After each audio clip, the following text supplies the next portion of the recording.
Welcome again, Maxim here, and today I will show and explain all tests you have to complete to increase your mastery level.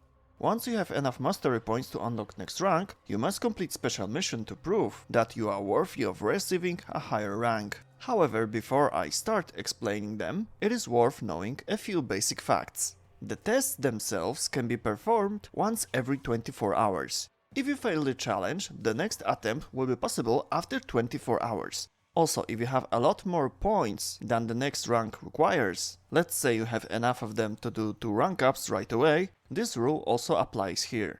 You can do one test every 24 hours. And don't worry, if you have enough mastery points to do a rank up test, but still earn more points, you do not lose them. They will be saved in your profile. And if you only want to tentatively check the test before attempting, you can do so.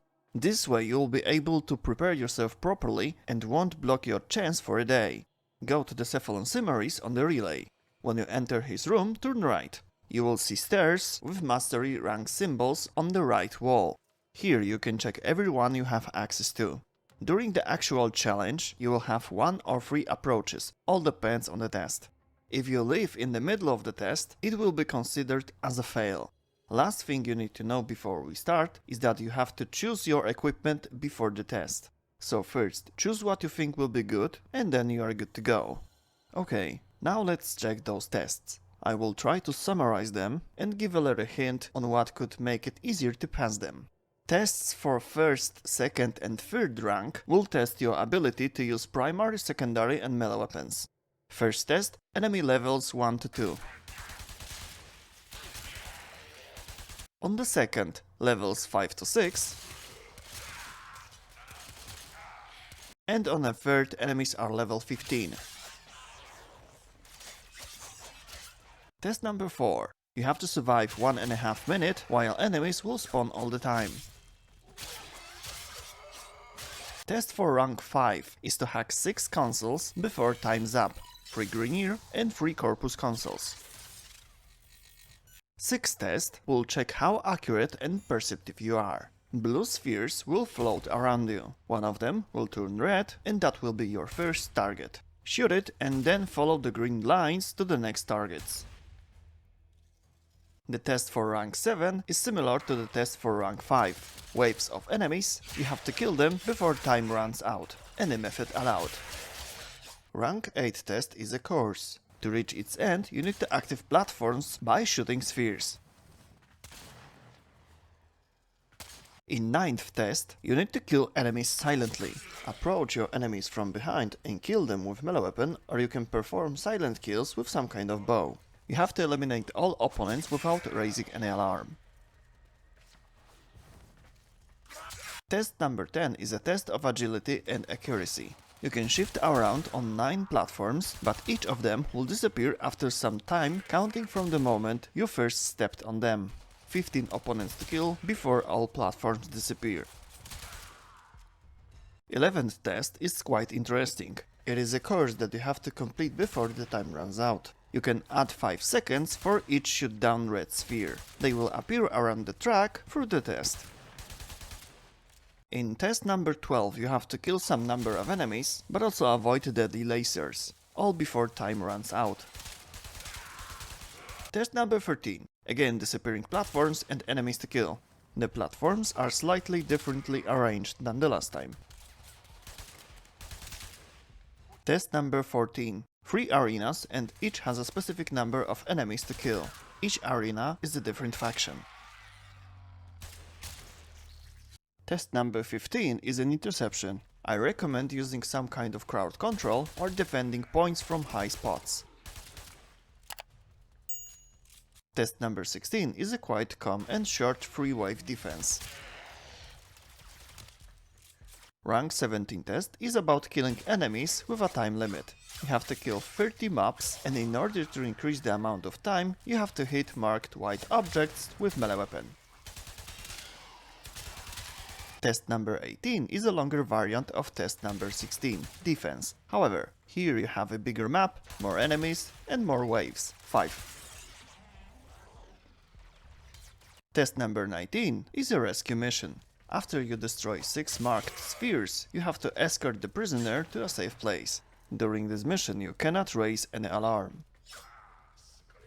Test number 20 is a test of speed and agility in Arcwing. You have to reach the end of the map before time's up. To gain more time you have to fly through the red rings. No need to fly through all, most of them will be enough to reach the end. One more thing, teleporting through the ring by double tapping shift does not add time. Test number 21 is a repetition of test 17. A specific number of enemies to kill, the time limit increases by destroying marked objects with melee attacks, all on the larger map. Test number 22 is a long battle with opponents from the arenas on Sidna. You have to survive 3 rounds, each will have some modifier that will make it more difficult. You should be well prepared here, or you will have to jump a lot. Test number 23 is one of the more difficult tests if you don't prepare for it properly. You will need the Warframe that can ignore the mob's constant fire or be invisible, for instance. Alternatively, crowd control will also work here. Your task is to take over points, like on interception, but those points will be moving all the time. Try not to leave their range, they lose capture percentage very quickly. In test 24, you use your operator. Objective is to destroy the sphere in the middle of the map by using your power. You have limited time for this, and you will be disturbed by infested monsters. Test 25 is about killing a specific number of enemies by flying in Arcwing from platform to platform. You have to land on each one to destroy a white marked object to increase time. Test number 26 is a more difficult edition of the 23rd test. Points to capture also move up and down and the map is bigger, all with the time limit. Test number 27 is similar to Index. You have to collect 100 points and deposit them in a specific place. You can collect them from the map or from killed Eximus units. If you deposit points collected from the map, they will respawn in the places you took them from. The more points you carry, the more damage you receive. Test number 28 is about killing enemies that are immune to damage. To hurt them, you have to throw a special canister at them. Then, their color will change from red to blue. Gather them up in one place and then throw, before canister destabilize. You have to kill 60 enemies. Test number 29 is a test of speed and strength. You have to kill 100 enemies without making too big time gap between the kills. Every 10 kills some modifier will be applied on the mission. Test number 30 is a modified version of survival. You have to kill a certain number of enemies and then mini-bosses will appear. All the time you will lose oxygen, but you can drop it from enemies or activate life support capsules. This test consists of several stages, each with a group of enemies and mini-bosses. The test for the first legendary rank is a retest of the primary weapon. There will be a lot of mobs and there is a time limit, 3 waves of enemies. At the moment, the next test looks identical, because none of players can reach another rank. The actual test will appear when the first players will be close to Legendary 2. However, I'm convinced that the next 2 tests will be identical to the Legendary first rank test, but with secondary and melee weapons, with similar rules and levels of mobs. And that's all in this video. I hope the information presented here will be useful for you. If you have any questions, please type them in the comment section or visit one of my streams, link in the description. See you next time, bye.